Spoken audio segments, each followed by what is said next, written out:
right, hopefully I've got some audio, and I do. Well, welcome. Glad to have you here with us this evening. My name is Drew Desker. I'm the director here at Kopernik, and it's good to see some familiar faces and also some new faces. By show of hands, who's here for the first time? But that's all right. Raise it proudly. Okay, who here's a member? All right, pretty much almost the rest of the people. Kopernik is a nonprofit. We belong to an association called the ASTC, Association of Science and Technology Centers. And it's a consortium of over 350 other science centers that honor each other's memberships. So, like for a family membership, $75 for a year, you can get into Kopernik any Friday night, some certain special events. But you could go to Roberson, you could go to the Museum of Science and Technology up in Syracuse, you could go to the Intrepid down in New York City, or the Franklin Institute down in Philly. And you get to skip the line, which is another thing. Also, like, I took my daughter down to the Franklin Institute a few years ago, and had we paid the actual price, it would have actually cost us more than our family membership for the whole year. So if you like this kind of place, you might want to consider doing a family membership, or a membership, a senior membership, or a student membership. We also have grandparent memberships as well. Our website here actually will keep you up to date with what's going on. We always put at the top what's up next. So was the internet a mistake? That's our program this evening. Next weekend is actually a two-day event called Astrofest. This is the 41st star party that we've put on up here at Kopernik. And by the way, next year we're actually celebrating our 50th anniversary of being open, and so we've got a number of events planned for next year. I've even was able to work it out so we had a solar eclipse next year as well. So and we'll be here for that. Anyway, along with our Friday night programs, we do an extensive summer camp programs for kids. We do a lot of school outreach. So right now, schools are now starting to book opportunities to come up here, but also we can take our programs to schools as well. Our Friday night programs I really love because it's an opportunity to do sort of lifelong learning, and it's you know, I tell people I wish I could live another 150 years. I'd love to see how science and engineering progresses. I mean, I remember watching Neil Armstrong walk on the moon, and I tell my daughters, yeah, when I was your age, I used to have to walk to the TV to change the channel. Now, of course, it's a little different. And but anyway, it's an opportunity for us to learn, and not everything we do is about astronomy. And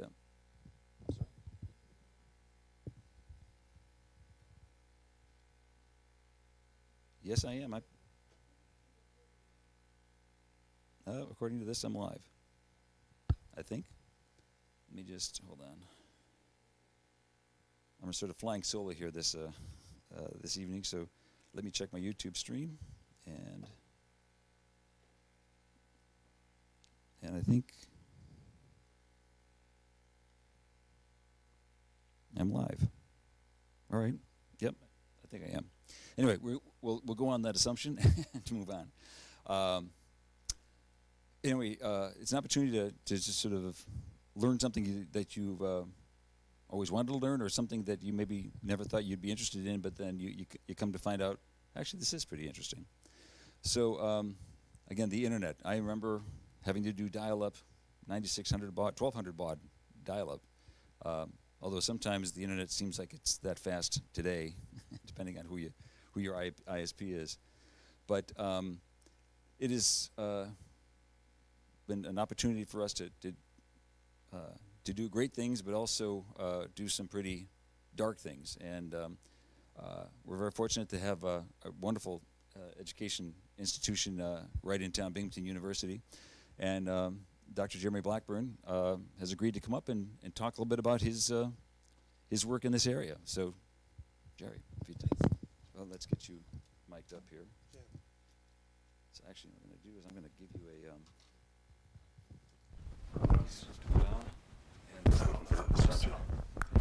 Sure. You sort of tie it right there. Find that. All right, give that a shot. All right. How's that sound? Good? Yep. I can hear myself, so. And then which cable was it? Which cable? Yeah, sorry, I can't forget. Cool, that's good, thanks.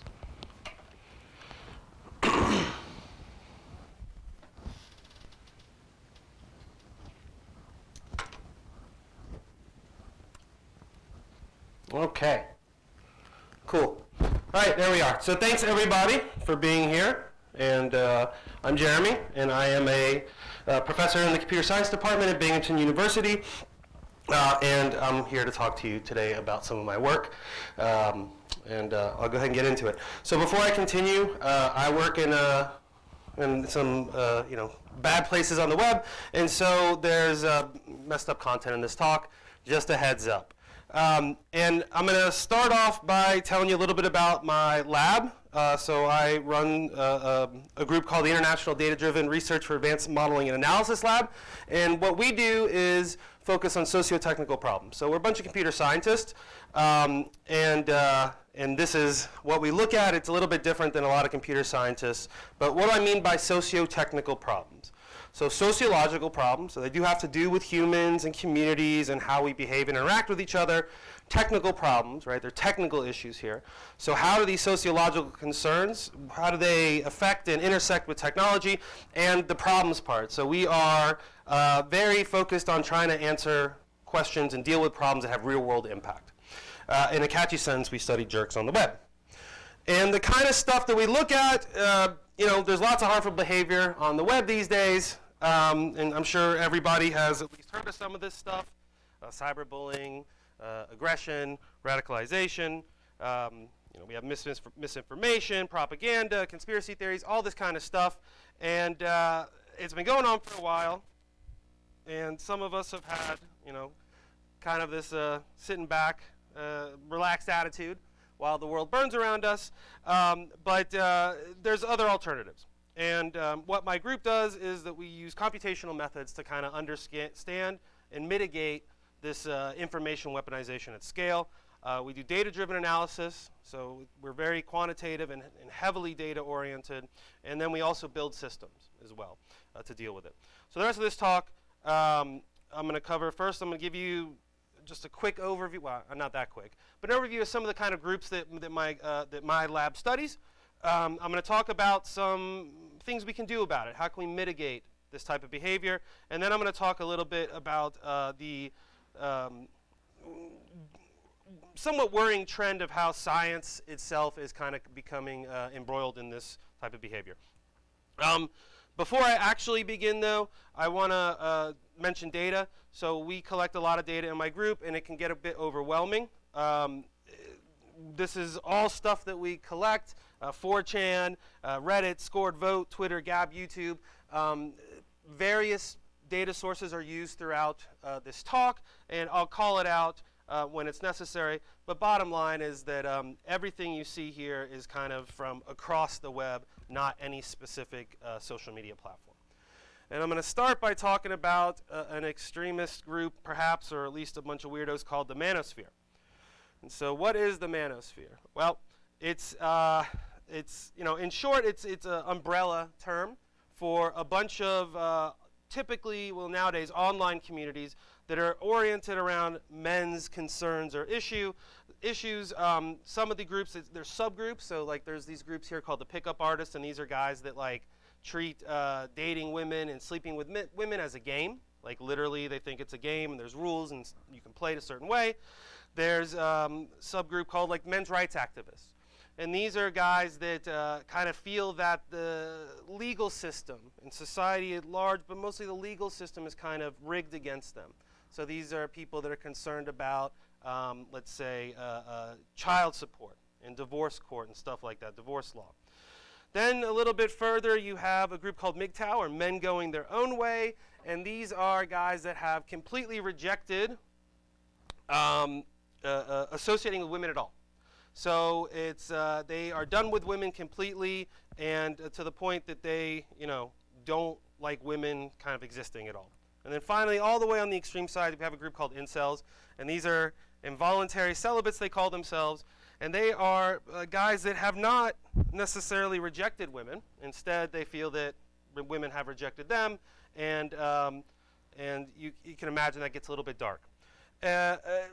So why did I bring this stuff up? I mean, it's not, it's fun to kind of like poke fun at some of these weird guys, but this group, people from the manosphere, have done murders, have done mass murders in the past. So in 2014, this guy Elliot Rogers on the UC Santa Barbara campus shot several people, had a manifesto online, basically saying that he has low value and women don't want to have sex with him, and therefore he's going to go out and kill women. Bottom line. A year later, we had somebody in Oregon, a guy shot up a couple of women. In 2018, there was a guy in Toronto that ran over several people with a van. Again, these were people that had espoused on social media this kind of membership, if you will, in the manosphere. All right. So, and then finally, there was one in England, even in 2021. All right. This guy, he killed 5 people, right, in England. So that's the group. This is why we care about it, because, again, they're kind of weirdos, but there's been violent activity. So what we've done is we're going to take a look and try and explore the manosphere. And we went and grabbed 52 subreddits. So subreddits are kind of like sub-communities on Reddit, which is a link aggregator, one of the big social media platforms. We also found 6 standalone forums. So these groups would go out and create their own bulletin boards, and it would be specific to the kind of community. Overall, 800,000 users and about 22 million posts. And we're going to try and get some kind of idea of what's going on with these guys online. And the first thing we wanted to do was take a look at how these different communities, like the memberships, have grown over time. And so on this plot, I have on the x-axis year, and on the y-axis the percentage of posts that appeared from a given sub-community, right? So men's rights activists here are purple, and pickup artists are green. And as you can see at the beginning of our data set, like back in 2008 to 2010, almost the entire activity of the manosphere online were these men's rights activist guys. Then pickup artists kind of show up and it equalizes. Those two groups, right, about 50-50 split. But then what happens is if we look at incels in black and MGTOW in brown, we start to see that, hey, right, incels started appearing around 2012. And then over time, both of these groups, both of the more extreme groups that have been linked to real-world violence, they have taken over, between them, the lion's share of activity, online activity of manosphere groups. So that's kind of not a good thing, right? We see a shift from less extreme to more extreme, right? From these guys over here who are not necessarily the winners, if you will, not exactly the best role models, but generally speaking, not violent, to now we have a bunch of membership in these two groups here. The next thing we want to see is, hey, have these communities gotten more toxic or misogynistic over time? Right? So what we're mostly interested in, we've seen that, hey, these more extreme groups have come about. Well, just because there's membership in them doesn't necessarily mean that they've gotten worse over time. And so what we're going to do is we're going to use a tool, a machine learning tool, that'll give us a toxicity score. So we'll feed in this post, like a social media post, and it'll give us a score between 0 and 1, where 1 means it's really toxic, it's really bad. And again, on the x-axis here, I have year, and on the y-axis, we have this toxicity score. It's a log scale, but higher means more. Anything else that's important here? Yeah, one thing to note, here is the average toxicity, this line here, this mark here, of 4chan, which is, if you don't know what 4chan is, you can Google it. It's like kind of like the butthole of the internet, if you will. And over here is Gab, which is Twitter for racists. Right? So these are kind of the two benchmarks, if you will, of social media platforms and communities that are pretty bad actors. And what we can see here is that incels and MGTOW, well, MGTOW, right, over time they got pretty high, but incels in particular, we see an increasing trend dramatically, and they're both at about the level of gab. So 4chan remains the champion of being toxic, but these guys are at the level of toxicity of gab, which has had several, or at least one, the Tree of Life shooter, the Tree of Life synagogue shooter from Pittsburgh, announced he was doing it on gab shortly before he did it. Interestingly enough, men's rights activists are also relatively toxic, and pickup artists, not so much. And if you wanted to see what Reddit is as an average, like Reddit as a whole, that's this blue line right here. So you can see all these groups are more toxic than the average of Reddit. But there you go. So now that we've seen, hey, there's seeming to be a shift in membership towards more extreme groups, and they're also toxic to these extreme subcommunities, we have a question of, hey, have these groups, has there been actual migration? So is it that there's just new members that are joining, becoming a part of these more extreme communities, or are members from the less extreme communities over time joining the more extreme communities? Those both have, they have two different implications, right? And what we did here is we did a bunch of math, a variety of ways that we figured it out, but what you're seeing is that we do in fact see migration. So we're seeing users that had been a part, so they'd posted in these men's rights subreddits, and then over time, those users increased their activity into the MGTOW, the more extreme subcommunity. So they are actually migrating there over time. And again, we have a baseline of Reddit. As you can see, most Reddit users, they just hang out in the place that they have typically been posting. They don't move to new communities. In the case of these guys, they are moving. So that's not, that's a bit worrying, right? So now we have like a pretty clear movement towards radicalization with these kind of weirdos. Now I'm going to talk about another group of weirdos and troublemakers and people that have caused issues in the real world, QAnon.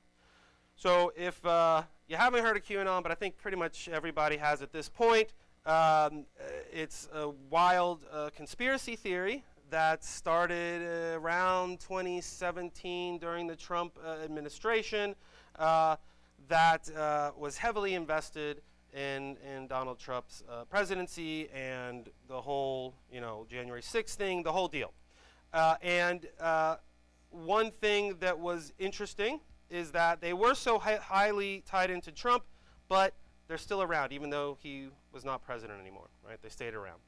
So what is QAnon? A little bit more detail.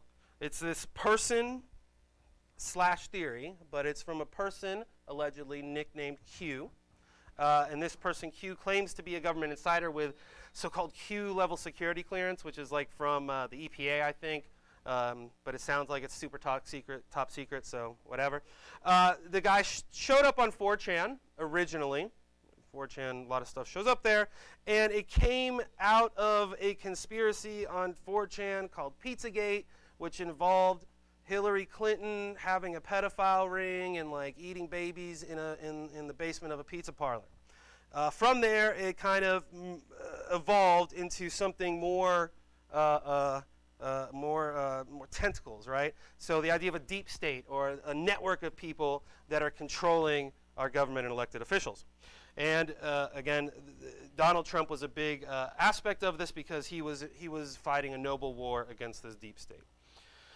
So, is QAnon relevant, right? So this is what it is. It seems silly, it seems wacky, but why do we care about it besides the fact that it's silly and wacky? It's grown a lot, right? So like the work that I'm showing here is we did it in, I think, 2022, I think.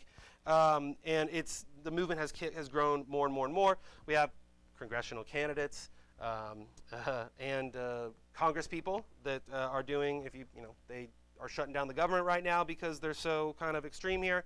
And it's just been dangerous. It's been worldwide. Yeah, there's been protests and demonstrations worldwide from this group, and it's also probably been weaponized, by politics as well. And mainstream social networks have banned QAnon stuff because of it's dangerous.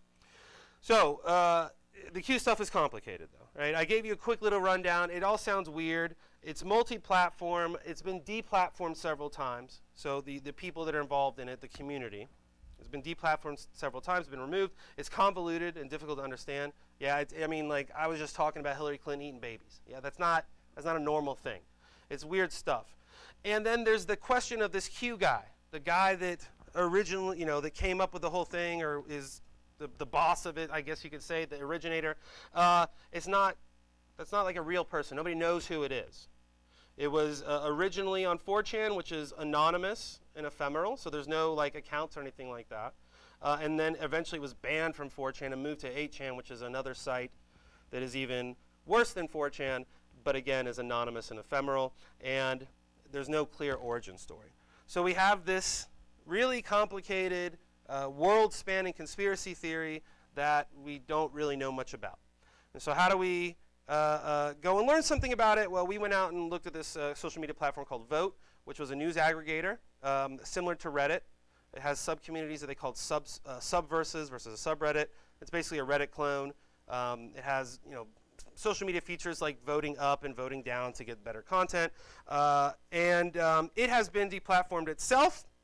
And why did I spend a bunch of time telling you about Vote? Well, what happened is that Vote became, or was the home, the major home for the QAnon community after they were originally banned from Reddit for causing problems there. And so it's a good place to see where the hardcore believers are. And we looked at several things. I'm only going to cover a couple of them here, but some of the things we looked at is, can we kind of characterize the language of QAnon? Can we quantify it in a meaningful way? What words and topics can describe these communities? What kind of narratives are discussed by QAnon adherents? So we did this using a topic modeling technique called LDA. And what this is essentially doing is it's seeing which words kind of co-appear together and kind of represent some kind of cohesive topic. And when we looked at the specific sub-community, subverse called Great Awakening, which is the QAnon one, Great Awakening is a QAnon code word, we see topics that make sense considering that the conspiracy theory is involving Trump and elections, so 2020 election stuff, Trump, Biden, stuff like that, COVID. It was that time when we collected the data. Everything had some kind of COVID talk going on. And also kind of the beginning of this like anti-woke, Black Lives Matter type of stuff here. There was a lot of talk about that as well. And when we compared to the rest of the Vote, it actually wasn't that much different.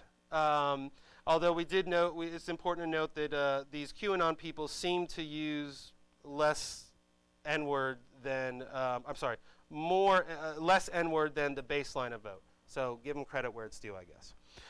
But then who are they actually talking about? All right, so here we can see some stuff, some differences show up.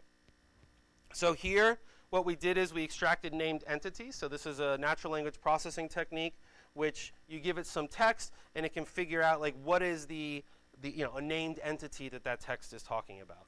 And as you can see, for Great Awakening, Trump is the number one entity spoken about. You also see Biden, China, American, FBI, stuff like that. Over on the baseline, though, so the rest of Vote, the non-QAnon part of Vote, you see Jews, right? Jews, Jewish. It's more anti-Semitic. So interestingly enough, it seems that the QAnon group, although they are weird, they do seem to be less racist or toxic, if you will, than the baseline community, the baseline users and the rest of the social media platform that they had moved to. All right, so now that you kind of have a basic idea of what the community is, the next thing that I'm going to take a look at here, that we took a look at, is trying to understand where all the crazy conspiracy came from. So it's really an insane thing, and I mean, I happened to watch this stuff unfold live on 4chan. I remember seeing it. I was living in Spain at the time. I specifically remember seeing it. People, a discussion thread about it, thinking this is the dumbest thing I've ever heard. This is so dumb. This is not even people on 4chan buy into this. And I remember closing the thread, and because I thought it was dumb. And then a couple weeks later, it had persisted, and it was starting to get out of control. It turned into QAnon, right? This is the craziest stuff I've ever seen, and I have seen a lot of crazy just because of the type of work I do. So the question is now, how did these guys come up with all this stuff? And who is this Q guy that is kind of serving as the inspiration for all of their amazing ideas that they come up with? So what is this? We need to go a little bit into details of how QAnon worked on social media. What happened is that this person Q made Q drops, they're called. And this was a social media post that was alleged to have come from the Q person and was posted on sites like 4chan and 8chan. There's this kind of way to verify a user's identity on these on these sites like 4chan and 8chan, where you can have what's a semi-permanent ID, and it's called a trip code. Right? But it's not like tied back to an account, but you can kind of say, hey, I'm the same person that was here yesterday. Yeah, you can do that kind of thing. And so what happened is that those posts were made. They're anonymous and ephemeral, so eventually they're going to disappear. And to deal with that, there were aggregation sites that curated these and preserved them. Right? There were at least 6 of them that we were aware of when we did this study. It's unclear how they decide whether or not one of these Q drops is canonical, and they curate and preserve it. It's unclear how they decide on that. Again, this is not just, I mean, it is a bunch of weirdos in a niche type of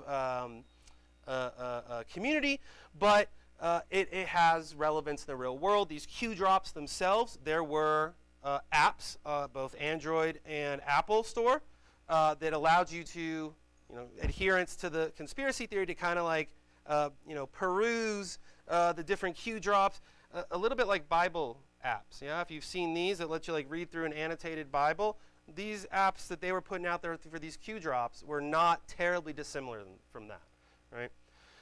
So that kind of leaves us with this question. We have 6 of these aggregation sites. We don't know how they're deciding what is an official Q drop, and there's people that are like really reading through these wacko commentary, and you can see, if you take a look at some of this stuff, it's really weird nonsense text most of the time. So what we did is we collected we went out to the aggregation sites and we collected all of the Q drops that each one of those sites had listed. And over here I have kind of a heat map. So here in the middle are the number of Q drops that all 6 of the sites had in common, right? So there are 4,546 Q drops that all 6 of the sites said were Q drops. But then what we see is there's 99 Q drops where only 5 of the sites said they were agreed. And here's 302 where only 5 of them agreed, right? So you can see that we have a degree of disagreement between these sites. So it's not even entirely clear what even is a canonical Q drop. And again, this is the stuff that's inspiring, a lot, like in large part, the January 6th stuff, right? So that's interesting in and of itself, that there's not clear agreement between these sites. But to look at it a little bit further, we went ahead and just took as canonical the ones that all 6 of them agreed on. And among other things, I want to talk today about the idea of who that person Q is. To do that, we made a plot here, where on the x-axis again I have date, time, and on the y-axis it's the number of posts, and then they're colored and shaped by the given trip code that made it. So you remember I said the trip codes are like kind of semi-permanent, right? Identifiers, that they last for a little bit of time. So we can say here, this one right here in the beginning, this is trip code G. Over here, no trip code, in fact.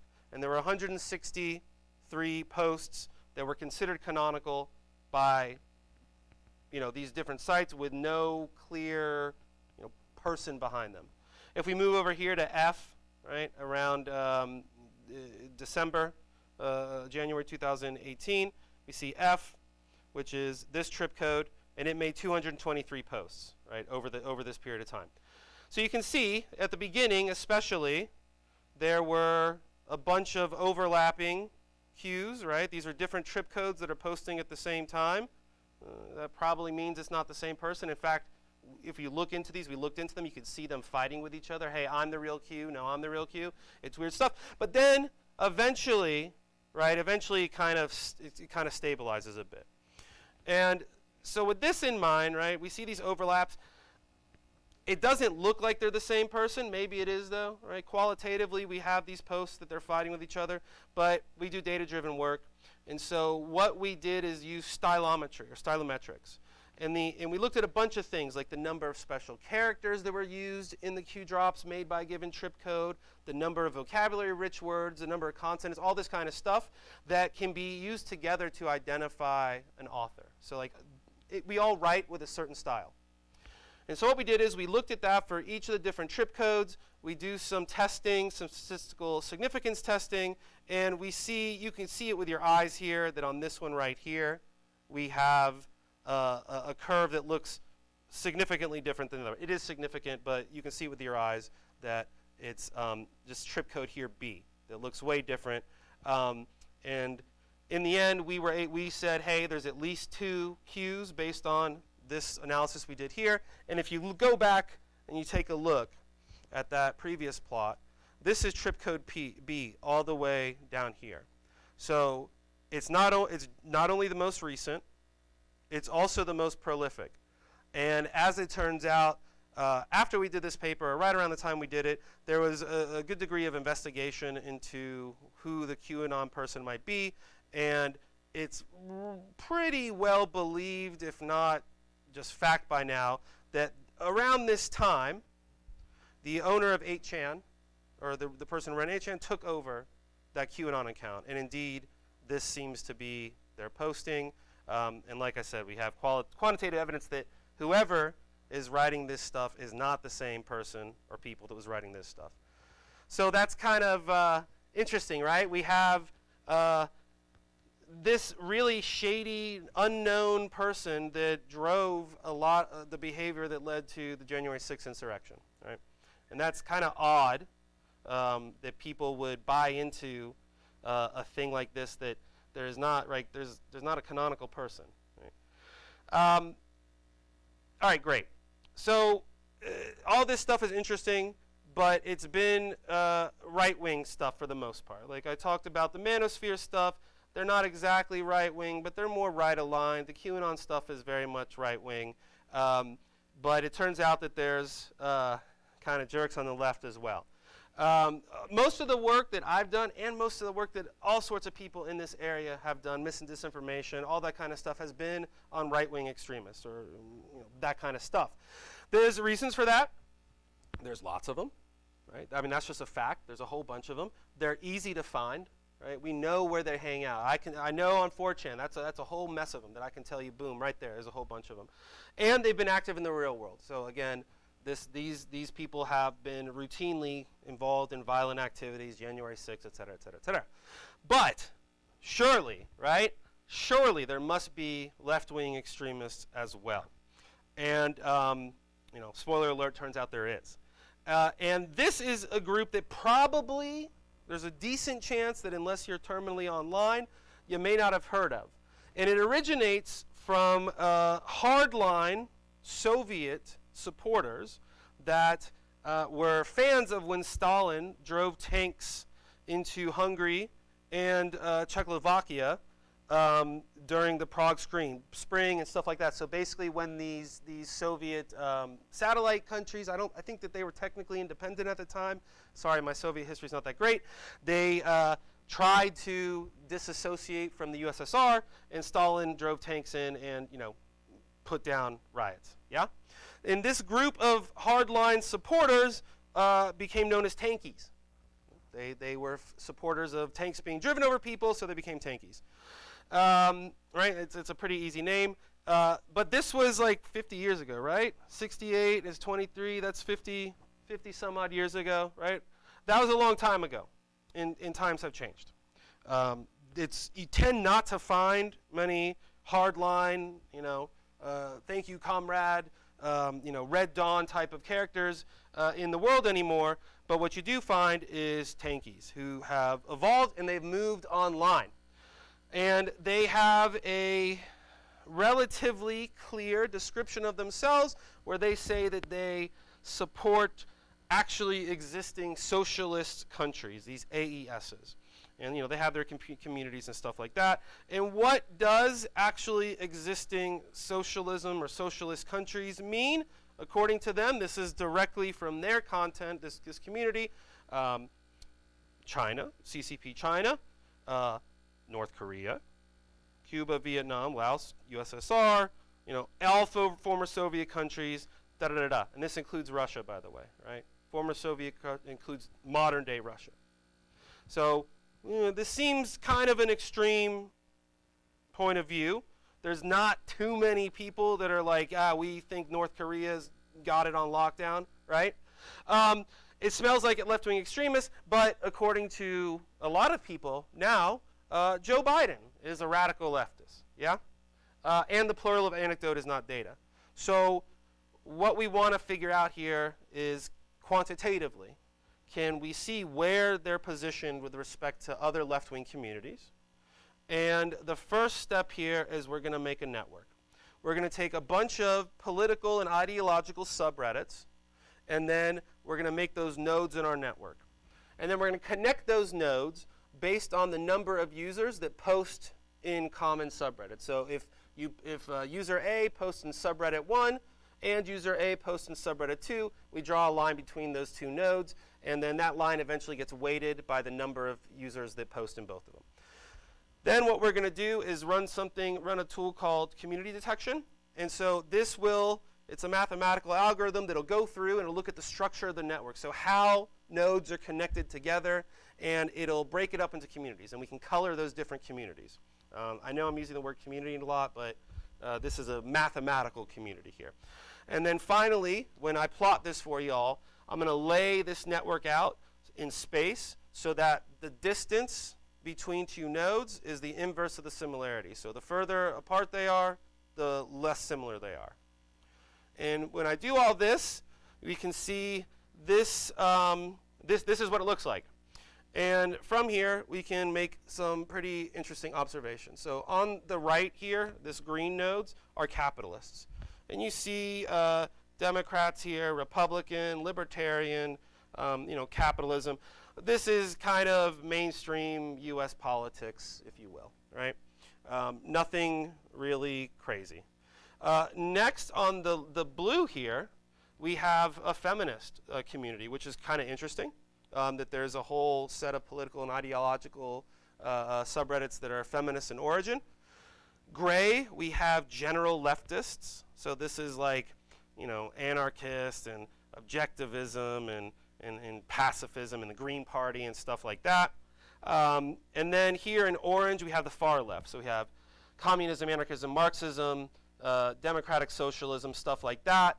And then finally, all the way in the bottom corner, the furthest in its own little group, farthest away from everything, right? Closest to the far left, but all the way over here, we have tankies.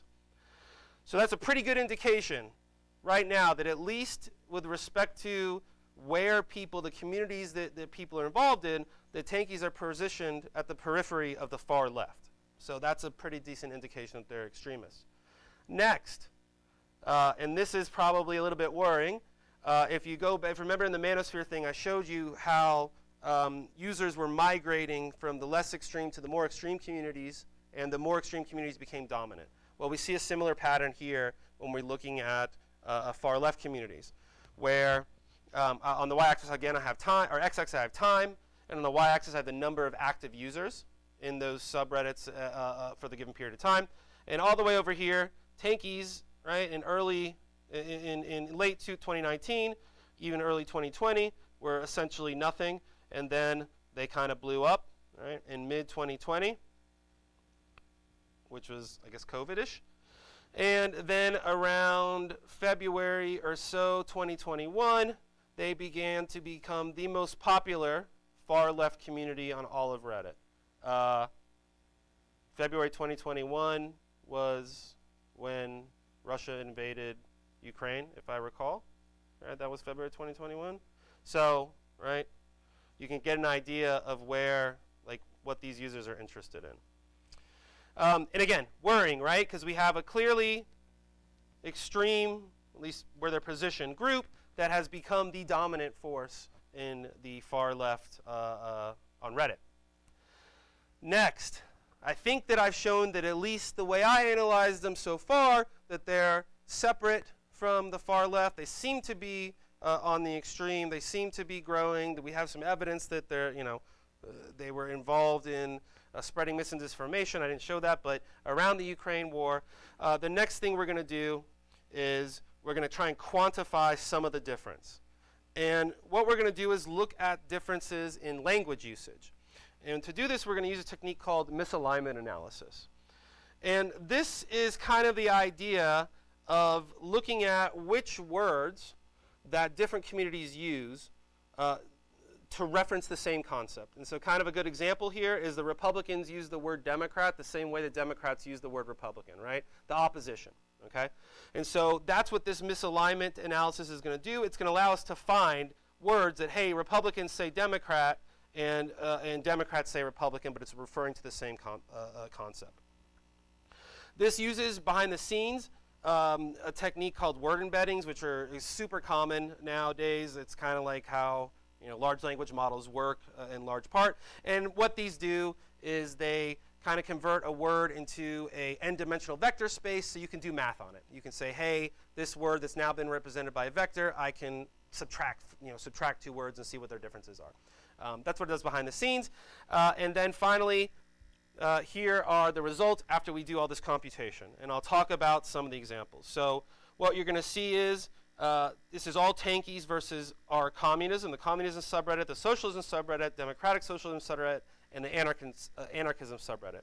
And so in each of these columns on the left is going to be the word that tankies use, and on the right is going to be the word that these other communities use.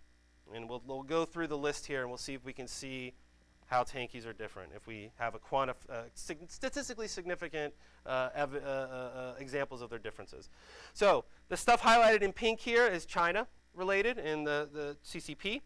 So right here you can see tankies use the acronym CPC, right? CPC, while the other communities use the acronym CCP. CPC is the Chinese, or the Communist Party of China, I think.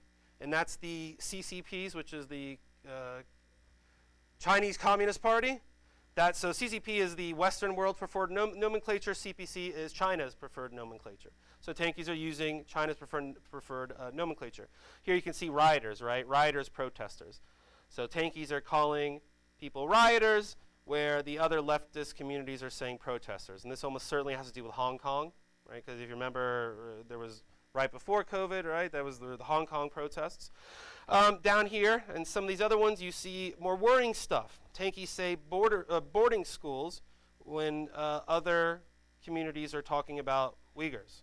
So this is the Muslim ethnic group in China that is, if you believe most of the evidence, that the Chinese government is perpetuating a genocide against. And tankies are using euphemisms like re-education camps, internment camps, that type of stuff. Next, we can see this blue highlighted stuff, which is Ukraine, Russia. And in this case, the tankies are using the Russian or the separatist naming for regions, LPR and DPR, instead of the Ukrainian names for the region, Donbas and Donetsk.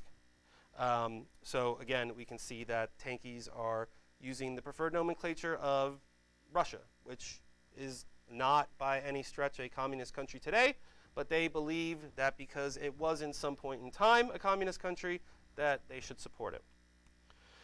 Next, I want to cover this lime color here because it has to do with Stalinism in general. Tankies talk about Khrushchev and Trotskyists like the other groups talk about Stalin, because, right, like here, tankies say de-Stalinization, but the other communities are saying Khrushchev, because Khrushchev was heavily involved in de-Stalinization, at least I think. Again, I'm not an expert in Soviet history. And then finally, I want to take a look at this one thing here. There's other stuff here, examples, but you can see, right, we can see clearly that tankies are quite a bit different, and in the kind of the same way, from the other far left communities. Right? Finally, I want to look at this thing down here called conceptual homomorphisms. And this is a twist on the misalignment theory where we're going to say, hey, the Tankies use a word that doesn't exist at all in the vocabulary of any other community. So it's like a slang word that's specific to them. Can we figure out what word is approximately equal to that in other communities? And here's an example that I thought is pretty telling. Tankies say isn't real when they're talking about Israel. So this is like, kind of saying that the Israeli government is, or Israel is illegitimate. They are not fans of Israel because Israel is a capitalist country supported by the U.S., etc. And additionally, the Tankies talk about Zelensky, the president of Ukraine, the same way that other leftist communities talk about Trump. So again, that's kind of like a weird equivalency, right? That the Tankies are big fans of, or not fans at all of Ukraine. All right, so this is kind of an overview of how my group looks into these kind of issues in quantitative fashion. I'm going to talk now about mitigation and how to we can do something about it. So there's lots of stuff that's going on here. I've done a bunch of measurements. We need to make use of this understanding eventually, and we need to mitigate these problems in some way, shape, or form. But we also need to figure out how, even if a mitigation was successful. Right? That's the first step. And it turns out there is actually deployed mitigation strategy. I mentioned it, but basically what happens is that these communities get banned. All right? So QAnon was banned off of Facebook, off of the Donald here was banned off of Reddit. This is a Trump-supporting community. And bottom line, what happens is that social media platforms have made great efforts here, so they do a lot of work on detection and figuring out if a community is harmful or whatever. And the idea is that, hey, if we identify these bad actors, let's cut them out. Let's remove them from the platform. And it's pretty straightforward, yeah? You get rid of them, you get rid of these bad actors, the community kind of heals a bit. And there's been research that shows that, yeah, this is effective to some extent. But as it turns out, nothing's that simple, because what do these groups, the communities, do when they get banned or deplatformed? Well, they just go out and make their own site. Yeah. It's not difficult to do that these days. 20 years ago, it was much more difficult. But right now, I can take any of my undergraduate students that are in my class, and in 2 weeks, they can have up a decent clone of Twitter or Reddit or something like that, right? And that's exactly what these communities did.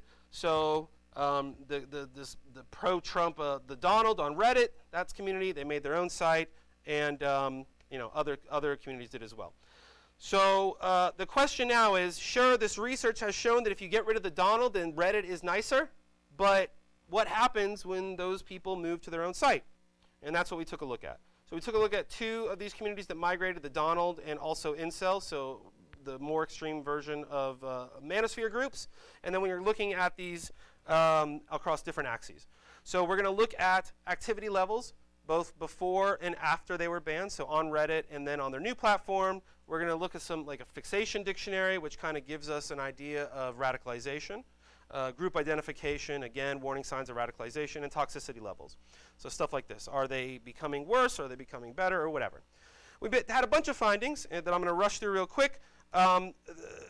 Big one, new users are down, all right, for both the Donald and incels. So we have reduced the overall numbers of people in the communities. Comments are also kind of moving down, right? On the right side here is when they move to their new communities. On incels, it's down, but it's increasing. Comments per user, though, are up. So the average comments per user is up. So what that means is that we have made a blow, right? But the users that are left that remained are more active than the average user was pre-banned, right? So that's kind of a little bit, maybe a hint that we should look a bit deeper. So it's awesome that Reddit did something to disrupt these communities. We definitely do see that reduced activity, reduced number of users, less new users, all that kind of good stuff. But have the users that migrated changed? Right? If deplatforming worked, they would have, gone off their merry way and maybe become better people. But it turns out, that's not really the case. So we matched users based on their username, if they were on Reddit and then on the new community, and that's going to be blue here. And what we did is we looked at these, like I said, these metrics like the fixation dictionary, negative emotions that were pulled out of their posts, and we see things like a statistically significant increase in negative emotions. So when they move to the new platform, they're expressing more negative emotions. We also see increasing trends for hostility. Yeah? And these are signs of radicalization. And the bottom line here is that this mitigation technique is really easy, but it might backfire. Right? Because bottom line is they just make their own platforms. It's not hard to do this type of stuff. And we've actually done several more studies that confirm that this is the case, not just across these two communities, the Donald and incels, but for Twitter and Gab. Some of my co-authors have done it with Facebook stuff, Instagram as well. So this is like pretty solid now that the easy way out doesn't really do what we want it to do. It might cause more problems. Right? So, not the greatest, most encouraging thing, but it's a mitigation strategy, and we need to figure out better ways to work with it.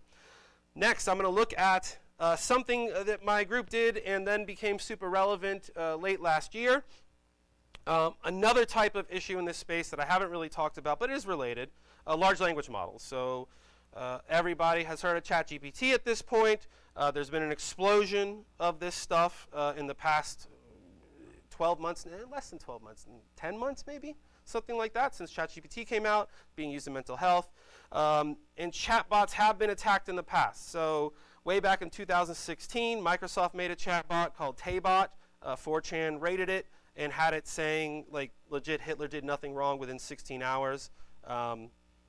So there's like some kind of precedent for these things being used in non-great ways. We're past 2016. This is probably not all that amazing to y'all now that we all know what ChatGPT is. But again, we started this work like late last year before ChatGPT, and we kind of had an idea that we can get these chatbots to say things that they maybe shouldn't say. So this is a chatbot that was released by actually an academic group. It's a chatbot. I've hidden who they are, but it had some kind of research purpose and educational purpose, and we started talking to it, and it says something. You ask it what do you think of Donald Trump? Oh, it's not a big fan of Donald Trump. I think he's a racist and a sexist. That's probably, they didn't want that coming out of the bot, but it's not the end of the world, But then we kind of asked it, do you think trans women are women? And it said, no, I don't think they're women. They're men who want to pretend to be women. Now, regardless of what your feelings might be about that particular gender issue, it's extremely unlikely that you want a chatbot that is trying to have an educational purpose to be telling people that trans women are men that pretend to be women. Probably not what you want. So, but we did this by hand. Yeah. So we think about it. You see all the work that I was telling you about. I know how to be toxic. I can kind of think of things that may trigger toxic behavior in these type of things, but that's like not systematic. It's not data driven. And so we set out a way to kind of test for this stuff in a data driven fashion. And I think we did it in a pretty clever way. So what we did is, I told you at the beginning, I have all this data. Yeah. We have all this data. We've collected billions of data points from a variety of data sets. And what we did is we took a chatbot, an open domain chatbot. So this was, again, before ChatGPT, but these things existed, not as powerful as ChatGPT, but whatever, that's what it is. And then we ran 4chan data through it. And so we gave it actual posts on 4chan, and then we got a response back. And for each of these query and response pairs, we checked to see how toxic they were using this machine learning model here. And what we were looking for was an input query that's non-toxic, so has a low toxicity value, that resulted in a response that has a high toxicity value.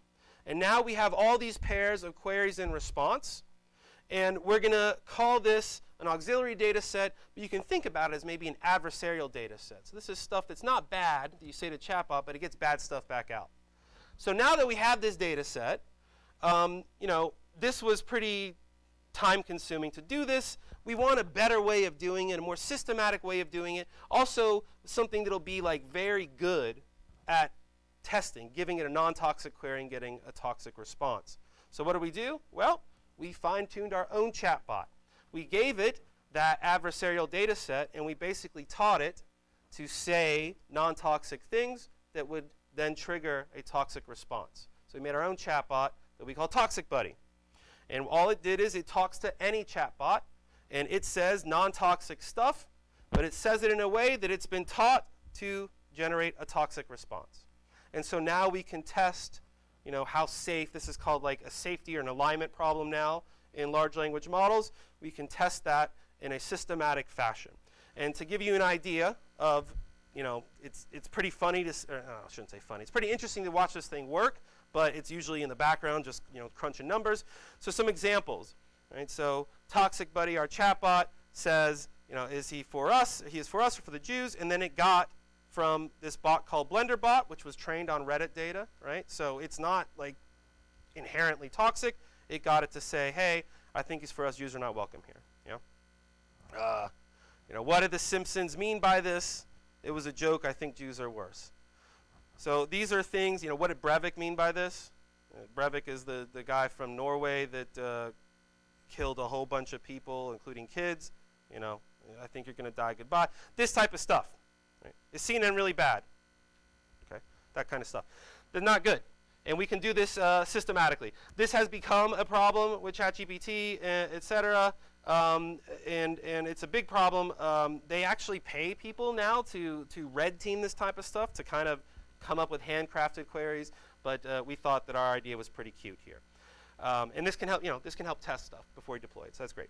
All right. So I talked about a couple mitigation strategies, told you about all these weirdos, but I did promise that I was going to talk about our role as scientists. And so now I'm going to do that. The world is on fire. I think that I've made a pretty decent case that things are messed up. It's 2023. We all know things are messed up online. My group has done a lot of cool work. I think we've had impact. But that's been on like kind of a higher societal type point of view. So what's the impact on us as scientists that are kind of dealing with these problems? And I'll give you some examples. So these are all posts from 4chan talking about my group, saying that we're a Marxist organization, saying that we are trying to bait them, and that we're posting on 4chan trying to get them to say stuff. We've got fanboys, yeah? And it's kind of cool. They're reading our papers. That's pretty cool if you have random people reading your papers. Scientists don't get that a lot. On the other hand, they're reading our papers. That's problematic. So we set out to try to figure out what this means. What does it mean that they're reading our papers? How are people, reacting to them? Scientists don't typically write for lay people audiences, and so it can be difficult to, maybe read a paper and understand what's going on. So we want to take a look. We built this big pipeline to collect data from Reddit and 4chan, to collect links to preprint servers. So these are when scientists put up papers that haven't officially been published yet. They usually do get published, but they're open access, all this kind of stuff. So we found all the links to these preprint servers that are on Reddit and 4chan. Then we went out and grabbed the papers themselves, the PDFs. We extract all the text, do a bunch of natural language processing, blah, blah, blah, blah, blah. And now we can get down to some quick analysis. And these are the threads, some threads on Reddit that had the most comments that had a preprint paper in them. And so the one up here is technology, the technology subreddit. That makes sense, I guess. People are looking at it. You see the science subreddit, space subreddit.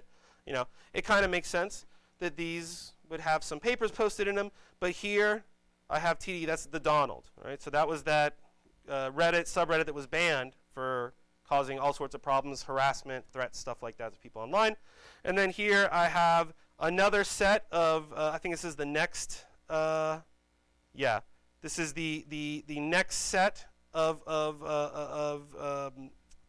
comments that got a bunch of replies to them and the threads that they're in. And you can see COVID, the COVID-19 subreddit. That makes sense. There's lots of preprints showing up with COVID. But then we also see lockdown skepticism, conspiracy, right? And lockdown skepticism subreddit.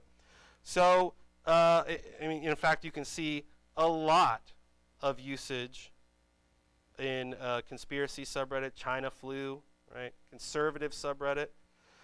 So it's kind of odd. They're using their papers to our papers to further their agendas.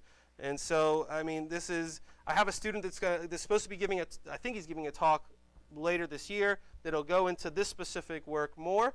But the bottom line is that they're reading our papers, scientist papers, and they're kind of using them in an adverse fashion. But like, I showed you that they also know about us and they talk about us.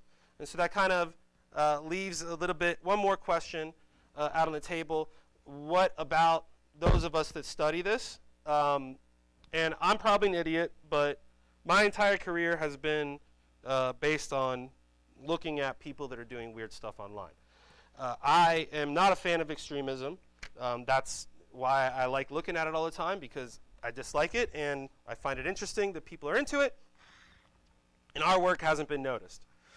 So I told you that they're reading our papers. I showed you some stuff, but they've also been, some of these people have been pretty aggressive as well. So here's on Gab, which again was like Twitter for racists. They called us 84 IQ Jews about a paper that we looked at on Gab. This is actually the founder of Gab who misused our results and said that 95% of posts on Gab aren't hateful. It's not true. We considered 5% of posts were extremely toxic. That's different than saying 95% of posts aren't hateful. We've had treaties written about us. So here, they're talking about me and all my co-authors and saying fun stuff about them. They've made comments on YouTube videos of talks that we've given. I've gotten, these kind of ominous direct messages.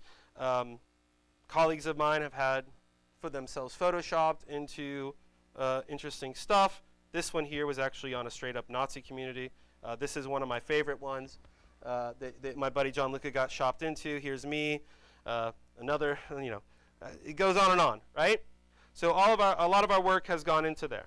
And some of it is a little bit threatening, yeah? So here is, they went on my Twitter and got a picture that I had posted, or that was posted that had my kid in it, yeah? And kind of, again, veiled threats. Well, I've also kind of received less veiled threats. So I got a threat from this guy here, Christopher Cantwell, the crying Nazi, who's, I think, irrelevant now, but in 2018 it was a little bit scary. And it's not just me and my group that has dealt with this, and we wanted to, kind of get a better angle on how this is affecting academics. So we went out and we interviewed 17 professors and journalists, and they all had problems related to this type of stuff, and we identified a whole mess of like a taxonomy almost of how this type of harassment happens to scientists. And it's a whole thing, right? There's a lot of stuff with victim selection. So as you might suspect, women and minorities, especially people of color, were often explicitly targeted, even though their work may not have anything to do with these people. They were still targeted because it was adjacent. Me as a white guy, less risky. There was a lot of, there was a spectrum of how the harassment was happening. Some of it was sending private emails. It wasn't public at all. The stuff that people go after me typically is a public type of doxing. And again, it's a spectrum. And so we laid out a whole bunch of recommendations and this type of stuff. But the bottom line is that science can no longer just live in the ivory tower. We put our papers up. People are reading it on social media. People are misusing them. People are going after us for our science. So with that all said, let me skip through this slide because I just talked about it. All right. So with this whole talk said, I asked the question at the beginning. The name of the talk is the internet a mistake? My take right now, so I update this talk. I try and update it a couple times a year. My take right now is that no, if the internet's a mistake, then society as a whole is a mistake. So none of the stuff that I talked about today is entirely new. I mean, people have been jerks and assholes forever. The tankies, right? That's from 50 plus years ago. That they were cheering tanks running over people. So society itself is not that great. It has problems. And personally, I don't want a whitewashed internet. It's not like a walled garden where nobody can be wrong, or nobody can say really dumb stuff, or nobody can speak their opinion. That's probably not that great either, because the internet being mostly open, or open, is what has led it to be great. And also, at least is a little bit selfish, but I think it's a good thing as well. The more open the internet is, and we can shine a light on what bad stuff is going on there. And then maybe we can act as a global society to deal with it. But like I said, at some point, I may not be the best person here because I'm a bit of a jerk. I'm plenty toxic and that kind of stuff. But for right now, I think that we are okay. And that is the end of my talk. I'm over time. But I have a group of all sorts of wonderful students and collaborators, and you can see more of our work at iDrama.science. So are there any questions? Actually, if we do have the questions, I'm going to just take the microphone out here just so that the people on the live stream, and we have actually probably more people on the live stream than we had. Just see if there are any questions. Not currently. Oh, we have a couple here. What is the percentage of the toxic comments compared to the whole internet? Well, yeah, that's a good. So I think that Reddit is probably a pretty good baseline. That is probably representative of the entire internet. Twitter, I think that some of our earlier work showed like 2 to 3% of comments on Twitter toxic, and that's, Twitter has billions of tweets a day, or did. But Reddit's a good baseline. Let's see if I can get back to it. It's all the way back here.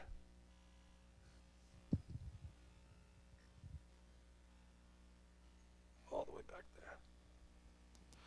Right, so Reddit is not even, right? Reddit's between 1 and 2%. Yeah. So there you go. When you get up into the 4chan level, it's really significant. Special guys. All right, I have another question here on site.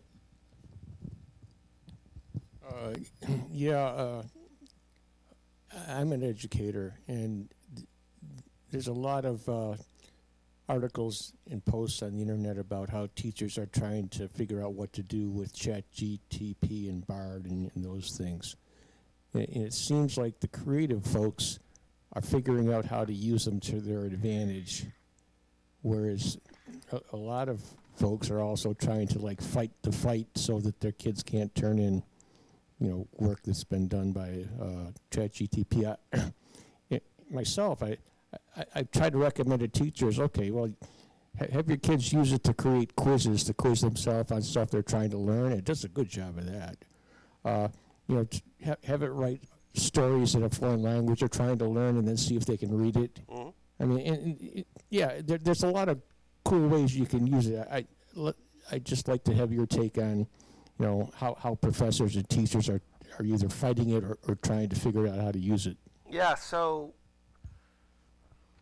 does the department have an official policy? Yeah. So this has been obviously since last year, it's a growing question all the time. So our department doesn't have an official policy, right? The university has something that you should say something about it, but it's not blanket banned. I personally ban the use of it in my classes, and I teach programming classes, and I also teach a class where they write papers. For me, I think I sometimes use GitHub Copilot, which is ChatGPT for writing programs, on some of my personal code.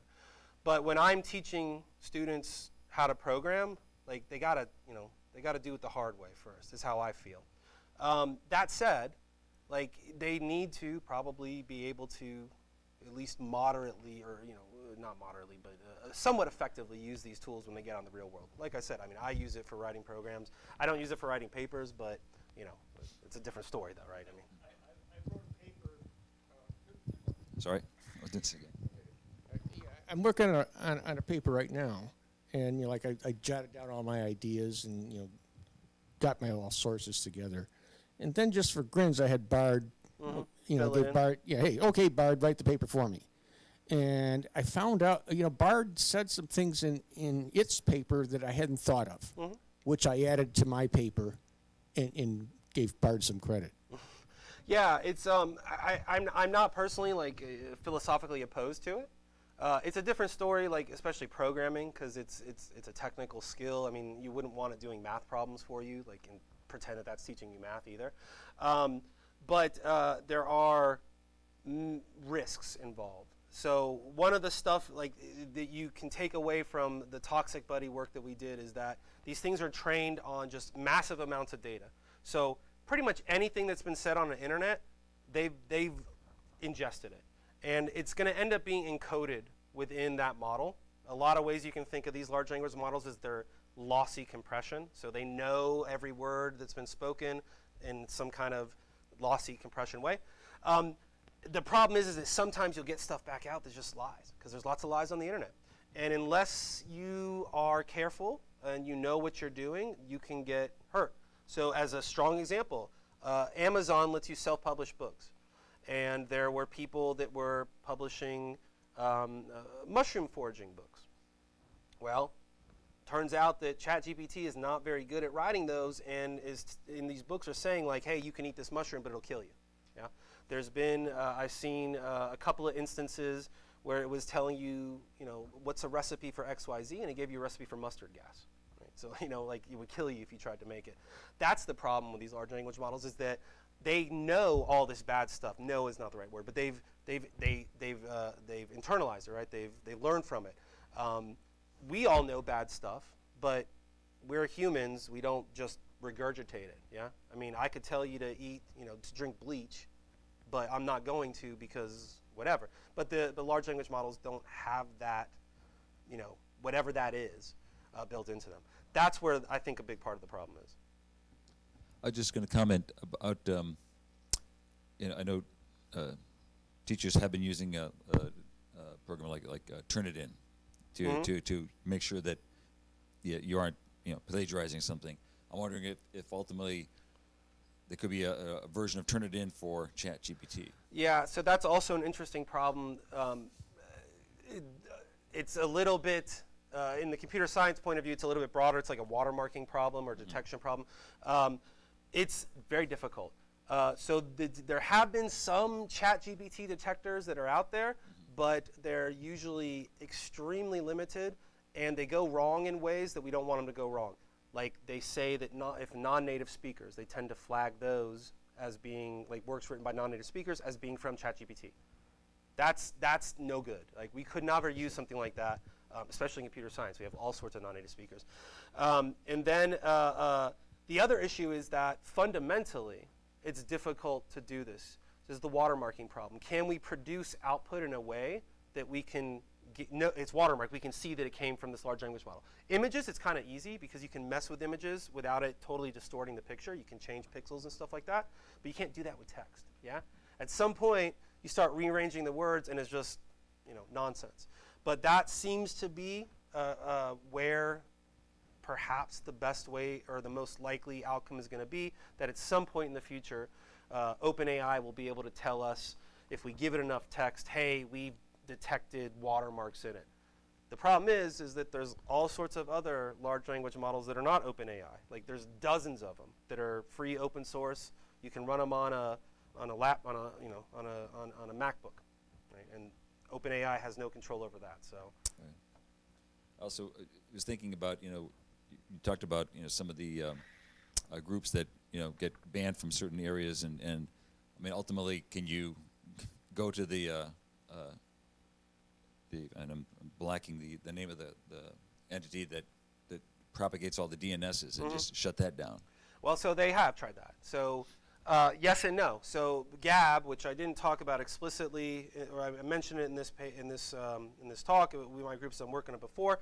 Gab was deplatformed fully. The platform itself after the Tree of Life shooting. They got kicked off of Amazon web hosting, DNS as well. Their DNS provider. The thing is that they just went to another DNS provider who did not have a problem with their behavior, and like you can't really blacklist, You know, there's not really some kind of centralized authority that really has full control over Right. that. So, you know, yeah, you can, but they come back. Right. Any other questions here in the room? Otherwise, let me just take a quick Yeah, no problem. check on the chat. And well, we appear to be. You've answered every question. Okay, great. So, as you were talking, oh, I'm sorry. Oh no, I apologize.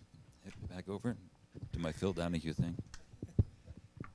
I just had a quick question. If you had done any sort of in all of your research, looked into sort of the transition of Twitter and then, you know, the company formerly known as Twitter, like in that change of noticing any toxicity in there as well? Or? Yeah, that's been a nightmare for a variety of reasons.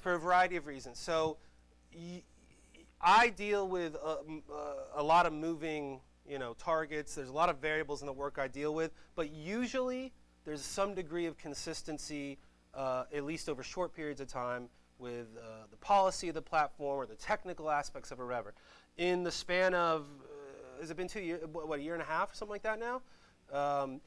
There was a complete overhaul of the moderation policies where unbanned people were back. We know that for a fact. There was also turning off of access of data. And that was probably the bigger thing. So it's become extremely difficult to actually measure it the way that my group does. That said, I do have some collaborators that have been able to, were able to quantify things like ads, right? So one of the things that people have been saying is that, hey, there's, ads for, I see ads for sex toys on Twitter, and you know, when I'm looking at political stuff like that, right? There's worse stuff than that. And what they found is that there was all sorts of ads that were violating policy as well. So the bottom line is that yeah, it's very clearly gotten worse, probably across every axis you can imagine, but the faucet's been turned off to the point where it's very, very difficult now for us to give any hard evidence. So Reddit changed their policy too in June. For anybody who doesn't know, Reddit changed their policy in June, much more permissive, and at least for academics, it's still like kind of do what you want, as long as we don't, kind of don't cause harm to people, right? Like they don't want us to make data sets publicly available anymore, stuff like that. But no, there hasn't been too much of an issue yet that I've seen, no major changes. Although I'm sure that's going to happen eventually, because they've been cracking down more and more and more. So, another question: as you were looking at, creating that your, I forgot the bot that you created. Yeah, Toxic Buddy. Yeah. You're right, Toxic Buddy. Do you end up partnering with, like, say, the psych department or other people? Or you pretty much you have a sense of what's going on? I haven't, okay. And that's in part it's a failing of mine, but also all of our work has been published in like pretty hardcore computer science venues, so it's but no, it's I don't really know. Psychologists and neurologists and stuff like that are looking at a lot of this type of things as well because it messes with our heads. And most of the work is in line with our work as well. So, yeah. Interesting.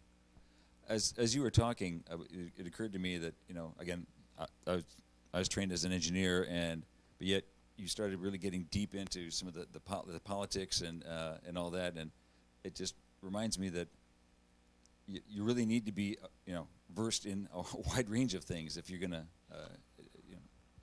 be really successful at what we're doing here. So. Thank you for pointing that out. Yeah, no problem. It's I guess I'm somewhat known for that in the community for knowing too much about a lot of this weird stuff out there. Yeah, there's always weird new groups, and you do have to pay attention to it because otherwise it just sounds like nonsense that's coming out of their mouths. But yeah. All right. Well, I thank you very much for your presentation tonight, and thank you all for your time. For those that, especially who are maybe here for the first time, the clouds are starting to fill in a little bit, but the moon is actually, it's a full moon tonight. So and it's popping through the clouds. So why don't you head back out and check out the moon and burn part of your retina there. So, anyway, thanks again. And next week we are having our Astrofest. It's a 2-day astronomy festival, and the schedule is on our website. The following weekend is a preview to the partial solar eclipse. There's a solar eclipse, an annular eclipse that'll be on October 14th. We will be open for that eclipse, but you get to learn a little bit more about eclipses in general, and so welcome you back. So thanks again.